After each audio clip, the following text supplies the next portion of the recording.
Well, I think I made my first compost toilet about 30 years ago in the Cevennes Mountains.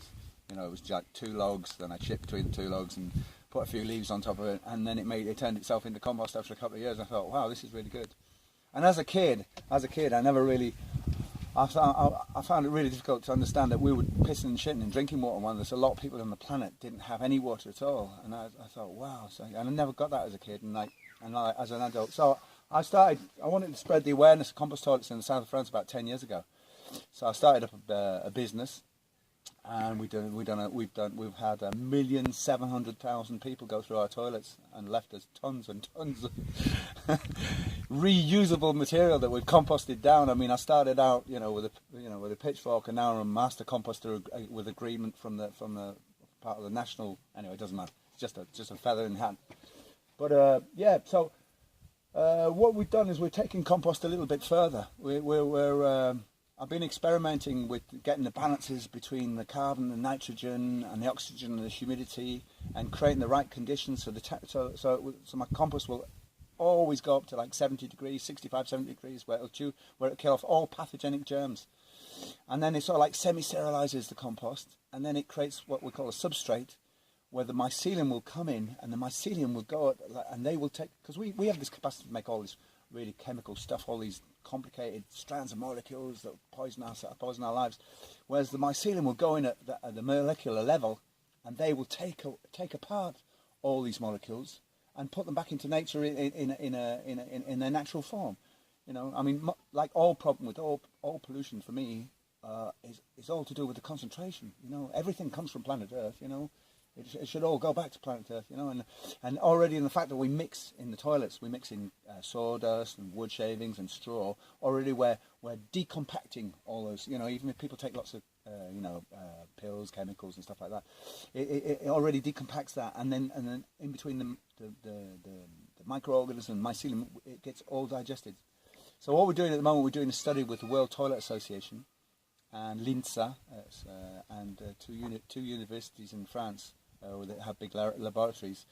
I'm sending samples off every 3 months for them to be analysed. We've chosen 2 festivals where we know they've taken large quantities of drugs during the festivals, and we want to see what the fruits, what the fruits of our labour are. So because I mean, if there was any problem of those complicated strands being digested, then we'd probably have to inoculate the compost in its second year with different strains of mycelium, like oyster mushrooms or something like that. Mm-hmm. Anyway, so the whole it's moving forward. So I've just done that for 10 years. I'm passing the hand to the young ones now. There's only so much you can learn about compost toilets. Mm-hmm. Well, there's a lot to it. There's a lot more to it than you would think. People just think you go and do what you have to do and then cover it in sawdust and that's it. But obviously, there's a lot more to it. And now your toilet's gone around to many festivals, but you've also been to Argentina with this. We set up projects in Argentina. We did an international world festival there, where people went out from there. We did workshops there, where people went out into the rest of the world to set up other projects. Okay. I set up a little company there with some friends of mine who would run a permaculture centre there. And I gave them. We made the toilets together, and we gave it to the centre as a thing. And they're still running toilets now. They're doing rentals to help pay for part of the centre there in Argentina. And I came back and I sold my hunting bow and I sent them money, and they're really going for it. It's really good fun. I'm hopefully going to go out and see them some So when people come to see you in the Green Bean here, there's a lot more for them to learn about what we think is just the basics. And there's a lot more to it. Yeah, there is more to it. And you've got 30 years of experience. I mean. Basically, we are water. We're sort of like born 90% water. Maybe I've only got 70% now. I've got a bit dry with my age. And the water that's in me today won't be the same water in 10 days and in 50 days. It changes. That water changes all the time. So if I'm pissing and shitting and drinking water, it's like I'm pissing and shitting in myself. Exactly. Yeah. And we're starting to see the first signs of medicines in bottled water that we're buying in the shops, and we're seeing the first signs of medicines in the tap water and what have you, and it's just the tip of the iceberg. Right. But I reckon with the friends of mine at the World Toilet Association, and also we've got a national recruitment of about 80 actors working in ecological sanitation. We estimate that if everyone stopped pissing and shitting and drinking water in about 5 years, it would start cleaning itself up. Right. Only about 5 years.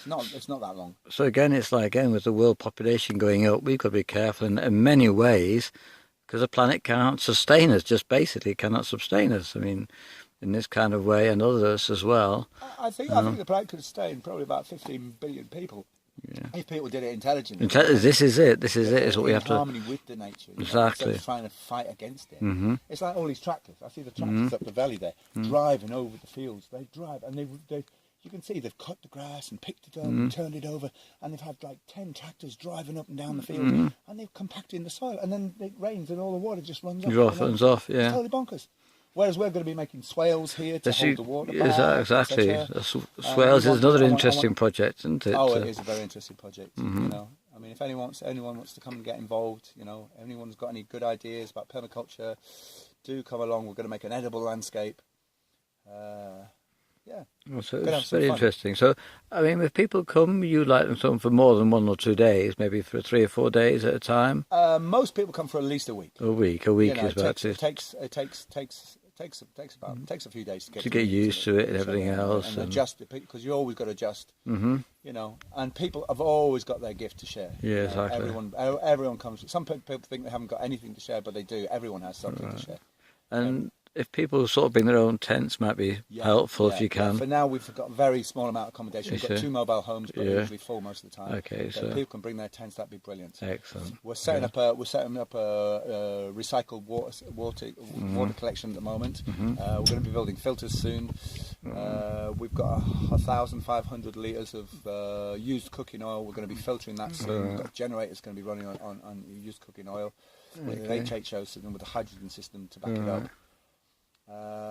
It's you know, it's all coming. I mean, I've been here for about 1.5 years now, and it's been a year I haven't bought any vegetables. That's excellent. And I eat a lot of vegetables, you know. So if people come to Esperanza, which is easy to get to, they can, or if they're not on their own car or bicycle or not prepared to walk, they could hitchhike up. And if it's pouring down with rain, I'll go and pick them up. I mean, I've got my sister's car for the moment, but normally I go about on bicycle or on motorbike. But we're only sort of like 7, 8 or 14 kilometres away from Esperanza. Well, there's a €1 bus from Carcassonne to Esperanza, and there's a €1 bus from Perpignan to Quillon, which is just down the road. Oh, so that's perfect. So there's no problem with the transportation. People are nice round here. They pick you up hitching. Okay, lovely. That's super. Well, thanks very much for letting me come visit you. Well, safe travels on your journey. Thank you. Excellent. It's been very interesting.